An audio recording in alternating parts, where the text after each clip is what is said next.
Miraj railway station परिसरातील Hanuman मंदिराजवळील waters भागात एका रूममध्ये व्यक्तीचा कुजलेल्या अवस्थेतील मृतदेह आढळल्याने परिसरात खळबळ उडाली। काही दिवसांपासून तीव्र दुर्गंधी येत असल्याने स्थानिक नागरिकांनी तात्काळ गांधी पोलीस स्टेशनला माहिती दिली।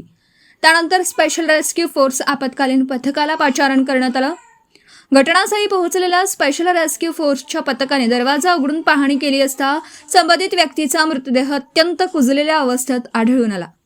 मृतदेहावर आळ्या पडलेल्या होत्या, तसेच प्राथमिक अंदाजानुसार मृत्यू सुमारे 5 ते 6 दिवसांपूर्वी झाला असावा अशी माहिती मिळाली। मृत व्यक्तीची ओळख सुनील सैनी, वय वर्ष अंदाजे 35, मूळ रहिवासी जयपूर अशी पटली आहे। तो मागील काही काळापासून मिरज येथे व्यवसायासाठी राहत होता। त्याच्या जवळचे नातेवाईक परिसरात नसल्याचं समोर आलंय। त्याला 3 लहान मुलं असल्याची माहिती मिळाली आहे। तो आपल्या कुटुंबापासून वेगळा राहत होता। स्थानिकांच्या मदतीने मृतदेहाची ओळख पटवून स्पेशल रेस्क्यू फोर्सच्या रुग्णवाहिकेतून मृतदेह मिरज शासकीय रुग्णालयात पुढील वैद्यकीय तपासणीसाठी पाठवण्यात आला।